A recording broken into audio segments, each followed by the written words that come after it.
group of you a different era of history to research. And the question is, what impact did your era have on the modern world? So Sarah, your group has the ancient Greeks. Ravi, you've got the Romans.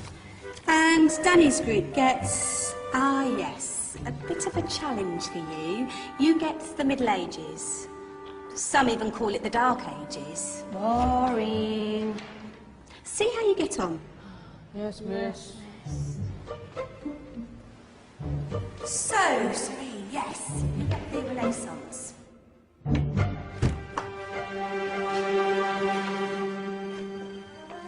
Is that the librarian? I guess so. How are the Dark Ages going to have anything to do with us? Excuse me. Sorry to bother you. What do you want?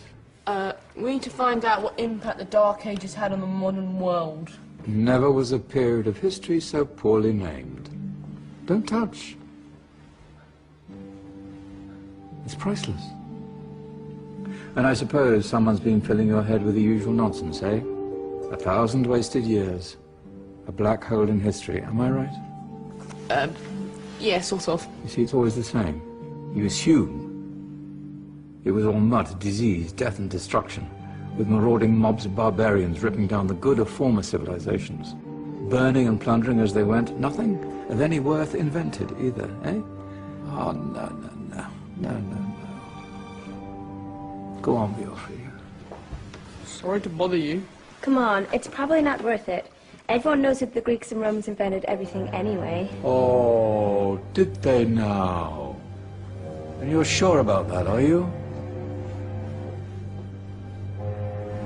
You know, I might just have something for you. You seem to be up to the task. I suppose I could... Follow me. I've got just the book for you.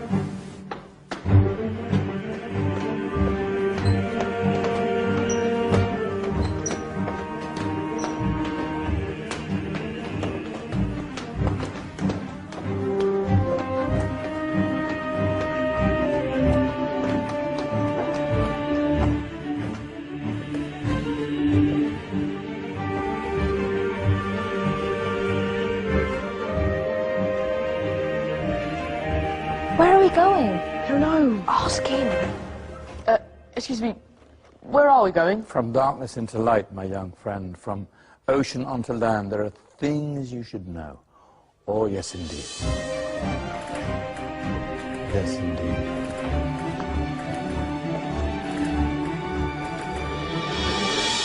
Now, I know I left it round here somewhere.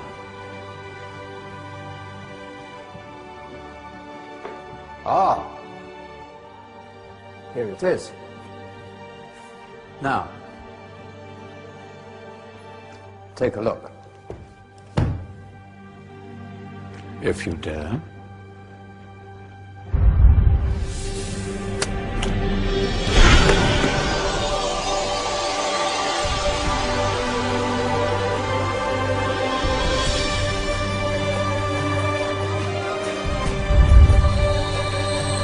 What's going on? Welcome to the Dark Ages, or as it should be known, the Golden Ages. Who are you? I am Al-Jazari, engineer and ingenious inventor. I thought you said this was the Dark Ages. It doesn't look very dark. That's because it's all a matter of perspective, my soon-to-be illuminated friend. Of course, there are parts of the world that weren't dark at all, but in a civilization that stretched from Spain to China, the golden rays of discovery and invention shone over everything. What civilization? The Muslim civilization, my young friend. Through scholars and scientists of various faiths, some of the most important discoveries known to man were made at this time. Discoveries that drew on knowledge of the ancients, but have more connections with your modern world than you could possibly ever imagine. Like what? Well, all sorts of things. I've got to get a picture of this. I knew it was a good idea. Who are you? Allow me to introduce Ibn al-Haytham, a great scientist whose ideas led to the invention of the camera. You invented the camera? I laid the foundations for modern cameras by explaining how our eyes work.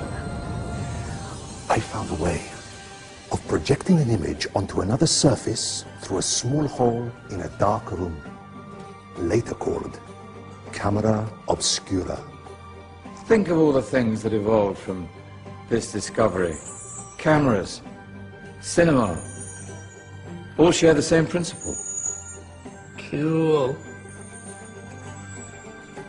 Look out below! Who's that? That's my good friend, Abbas ibn Farnas, who gazed up to the heavens, passionate in his belief that man could fly. Whoa. Indeed, he dared to dream about flying 1,000 years before the Wright brothers. Do you know you all take your jet-setting holidays for granted, so it only seems fair to remember Abbas ibn Farnas. Stand by. I'm ready for takeoff.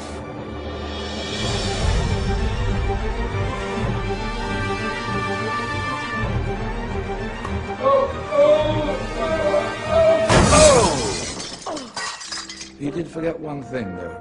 A tail, useful for landing. Ah, my back. Is there a doctor in the house? Did someone call? Ah, my old friend, why don't you introduce yourself to my young guests? I am Abul Qasim al-Zahrawi. Many call me the father of surgery. Did you actually do surgery back then? Of course we did. In fact, many of the surgical tools that I invented are still used in your modern hospitals. Excuse me, a patient needs my attention.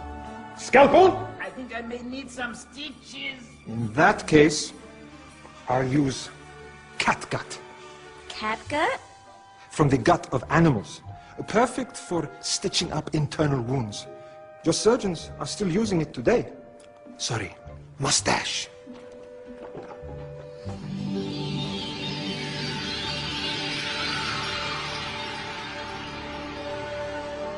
Who's she?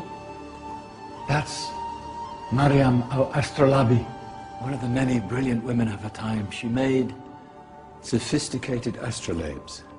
Astro what? Astrolabes. They show the sky and the stars on a small flat plate you can hold in your hand. Think of them as ancient calculating or timekeeping devices. Today you have your watch, your compass, satellite navigation, helping people and explorers travel the world. Science at its brilliant best. And all these things were developed during the Golden Ages.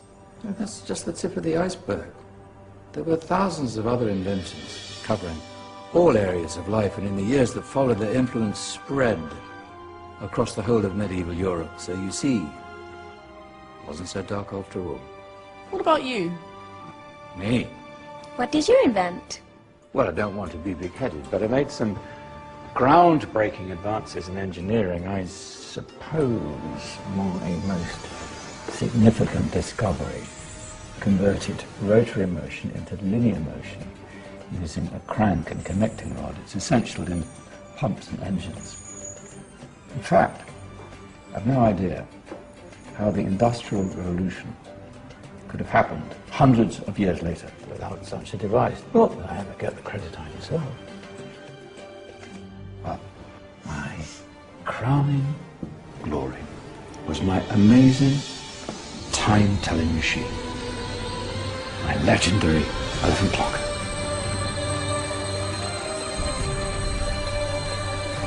It's a clock. Yes. Dozens of components collected from different cultures around the world. Indian, Greek, Arabian, Egyptian, Chinese. Wow. A United Nations clock. That is pretty cool. Does it actually tell the time? Well, yes, of course. If it wasn't for me, thousands of people would be late for everything. Speaking of time, we better get you back. And remember, Spread the word. This is the golden age, and I've only shown you a tiny part of this wondrous time. There are countless other scientists and inventions directly connected to your modern world. You're just going to have to find out for yourselves. Oh, wait.